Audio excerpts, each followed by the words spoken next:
Sri Kuberan TV நேயர்களுக்கு astro KS ஐயங்காரின் பணிவான நமஸ்காரங்கள். வார பலன் 17/6/2024 23/6/2024 வரலும் உண்டான வாரத்துக்கு மேஷம் முதல் மீனம் வரை என்ன பலன்கள் அப்படின்றத பார்ப்போம். முதல்ல இந்த வாரத்தினுடைய கோல்சாரம் அப்படின்னு எடுத்தோமேயானால் காலபுருஷ தத்துவத்தின் முதல் ராசியான மேஷ ராசியில் செவ்வாய், ரிஷபத்தில் குரு, மிதுனத்தில் சூரியன், புதன், சுக்கிரன், கன்னியில் கேது, கும்பத்தில் சனி, மீனத்தில் ராகு. இந்த மாதிரி இந்த வாரம் அமைஞ்சிருக்கு. இந்த வாரத்தில் 19/6/2024 அப்படின்னு பிரகாரம், அதாவது வாக்கிய பஞ்சாங்க பிரகாரம் சனி பகவான் வக்ரகதி அடைகிற சதயம் 3ஆம் பாதத்திலிருந்து வக்ரம் ஆரம்பம் அப்படின்னு சொல்லக்கூடியது, அதாவது ரெட்ராகேஷன் சொல்லக்கூடியது, திரும்புறார் அப்படின்ற மாதிரி சொல்லுவாள். இந்த வாரத்தில் சந்திர பகவான் சித்ரா நட்சத்திரம் கன்னியா ராசியிலிருந்து உத்தர நட்சத்திரம் உத்திராட நட்சத்திரம் தனுசு ராசி வரலும் போகிறார். தனுசு ராசினா உத்திராட நட்சத்திரம் 1ஆம் பாதம் வரலும். அதனால் கன்னியா ராசியில் ஆரம்பித்து, கன்னியா ராசின்றது சித்ரா நட்சத்திரம்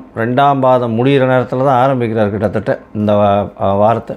துலாம், விருச்சிகம், தனுசு இந்த 4 ராசிகள்லேயும் ட்ராவல் பண்ணுறார். இந்த வாரத்தில் வர்ற விசேஷ நாட்கள் அப்படின்னு பார்க்கணுமே ஆனால் இந்த வாரத்தில் ஏகாதசி, இது ஒரு பெரிய விசேஷம், வைணவர்களுக்கு உண்டான ஒரு பெரிய ஏற்றமான காலம். இது என்ன எண்ணிக்கை அப்படின்னா 18ஆம் தேதி ஏகாதசி வருது. அதாவது எப்பொழுதுமே சர்வ ஏகாதசி அப்படின்றது 18ஆம் தேதி எண்ணிக்கை தான் இருக்குது. இருந்தாலும் ரொம்ப கம்மியான வினாழிகை இருக்குது ஏகாதசி. அதனால் ஏகாதசி சூரிய உதயம் ஆகும்போதே ஆகிறதுனால ரொம்ப விசேஷம். அதனால் அதைத்தான் ஏகாதசின்னு எடுத்து பண்ணணும். 19ஆம் தேதி அன்னைக்கு பிரதோஷ விரதம் இருக்கணும். அதாவது கஷ்டங்கள் நீங்குவதற்காக, எல்லா விதமான வெற்றிகளும் வர்றதுக்காக சிவபெருமானை வேண்டி அன்னைக்கு ஃபாஸ்டிங் இருக்கிறது அப்படின்றது ஒரு பெரிய விசேஷம். 21/6/2024 ஜேஷ்டாபிஷேகம் ஸ்ரீரங்கம் ரங்கநாதருக்கு கேட்ட நட்சத்திரம், ஆனி மாத கேட்ட நட்சத்திரம் ஜேஷ்டாபிஷேகம்னு சொல்லக்கூடியது ரொம்பவும் விசேஷம். இந்த வாரத்தில் 22ஆம் தேதி அன்னைக்கு பௌர்ணமி, 23ஆம் தேதி பார்த்தோம்னா அவமாகம் அப்படின்னு போட்டிருக்கோம். அவமாகம் அப்படின்னா என்ன அப்படின்னா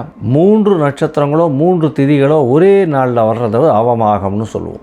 இன்னைக்கு பார்த்தோம்னா அந்த 23ஆம் தேதி இன்னைக்கு பார்த்தீங்களே ஆனால் அவமாகம் திதியில் வருது. பிரதமை திதி சூரியன் உதிச்ச உடனே இருந்து ரொம்ப வினாழிகைகள் ரொம்ப கம்மியாக இருக்குது. ஒரு 30 நிமிஷம் கூட இல்லை.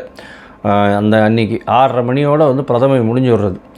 த்விதியை 54-55 நாழிகை இருக்கும். அதனால் அடுத்த நாள் காத்தால் சூரிய உதயத்துக்கு முன்னாடியே த்விதியை முடிஞ்சிடும். அடுத்த நாள் காத்தால் சூரிய உதயம் ஆரம்பிக்கிறதுக்கு முன்னாடி பார்த்தோம்னா திருத்தியை வந்துடும். அப்படி இருக்கும் பொழுது 3 திதிகள் வர்றதுனால இதை அவமாகம் அப்படின்னு சொல்கிறது. இந்த அவமாகத்தில் பொதுவாகவே நல்ல காரியங்கள் செய்ய மாட்டாள். இப்போ நல்ல விசேஷ காரியங்கள், சுப காரியங்கள் செய்கிறத தவிர்த்துருவோம். அதுதான் அவமாகத்தில் ரொம்பவும் முக்கியமான விஷயம். சரி, இந்த வாரத்தில் எந்தெந்த ராசிக்காரர்களுக்கு சந்திராஷ்டமம்னு பார்ப்போம். சந்திராஷ்டமத்தை பார்க்கும்பொழுது இந்த வாரத்தில் மீன ராசிக்காரர்களுக்கு சந்திராஷ்டமம், மேஷ ராசிக்காரர்களுக்கு சந்திராஷ்டமம், ரிஷப ராசிக்காரர்களுக்கு சந்திராஷ்டமம். இந்த 3 ராசிக்காரர்களுக்கும் சந்திராஷ்டமம் இருக்குது. என்னுடைய சேனல் பார்த்துன்னு இருக்கவாளுக்கு பார்த்தீங்கன்னா நீங்கள் எங்களுக்கு அஸ்ட்ராலஜிக்கல் கன்சல்ட் தேவைப்படுமானால் நீங்கள் எனக்கு ஃபோன் பண்ணுங்க. சரி, இப்போ மேஷம் முதல் மீனம் வரை 17/6/2024 23/6/2024 வரலும் உண்டான வாரத்திற்கு என்னன்னு பார்ப்போம். தனுசு, மூலம், பூராடம், உத்திராடம் இந்த 3 நட்சத்திரம் 9 பாதங்களை கொண்ட ராசி. ராசியின் அதிபதி அப்படின்னு சொல்லக்கூடியவர் குரு பகவான் ராசிக்கு 6ஆம் இடத்துல இருக்கார். தேவையற்ற போட்டிகள், தேவையற்ற கடன் வாங்கிறதுன்றது நல்லதில்லை. இந்த வாரத்தில் பார்த்தாலேயானால் புதிய கடன் வாங்க வைக்க வேண்டிய காலமாக இருக்கும். இருந்தாலும் தேவையற்ற கடன்களுக்கு போகாதீங்க, ஜாகிரதையாக இருங்க.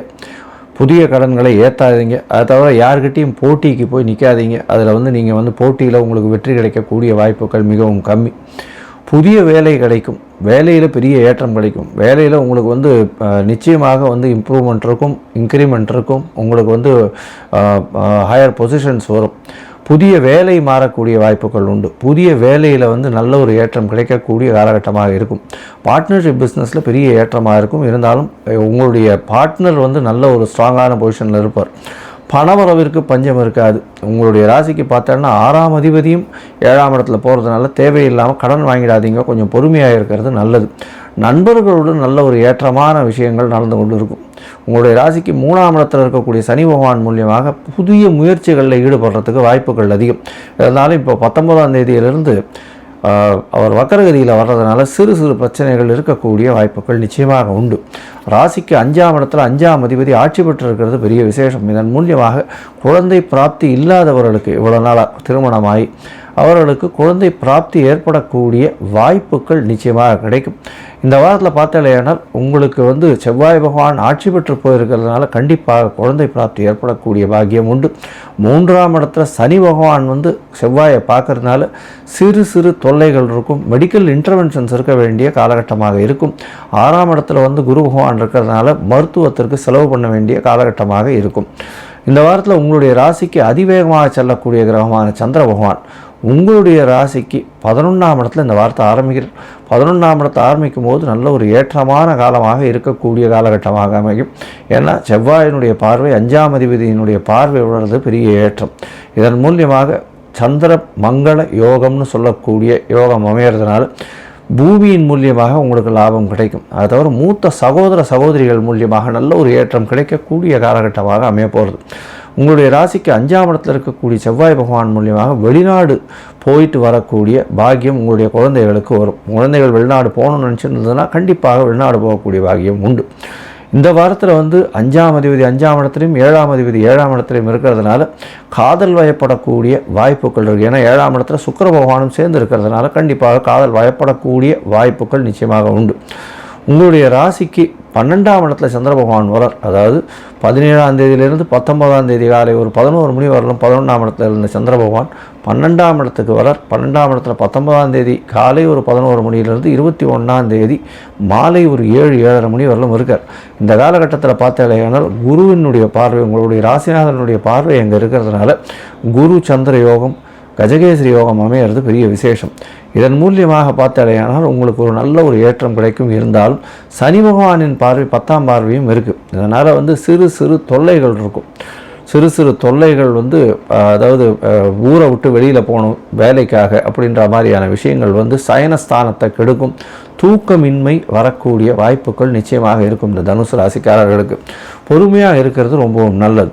இந்த வாரத்தில் உங்களுடைய ராசியிலேயே சந்திர பகவான் வரார். சமசப்தம பார்வையில் பார்த்தாலேயானால் 3 கிரகங்கள் சூரியன் புதன் மற்றும் சுக்கிரன் 3 கிரகங்கள் இருக்கிறது பெரிய விசேஷம். இதன் மூலியமாக பௌர்ணமி யோகம் அமையிறது நல்ல ஒரு ஏற்றமான காலமாக இருக்கும். உடல் நலத்தில் கொஞ்சம் செட்பேக் இருக்கும் இந்த வாரம். ஏன்னா குரு பகவானும் 6ஆம் இடத்துல இருக்கார். 6ஆம் அதிபதியும் சப்தமத்தில் இருந்து அவங்களுடைய ராசியை பார்க்குறார். ராசியிலேயே சந்திர பகவான் வர்றார். இதன் மூலியமாக உடல்நிலையில் கொஞ்சம் இந்த தண்ணீர் சேர்ந்த ப்ராப்ளங்கள் சளி ப்ராப்ளம் இந்த மாதிரியான விஷயங்கள் வரக்கூடிய வாய்ப்புகள் நிச்சயமாக உண்டு.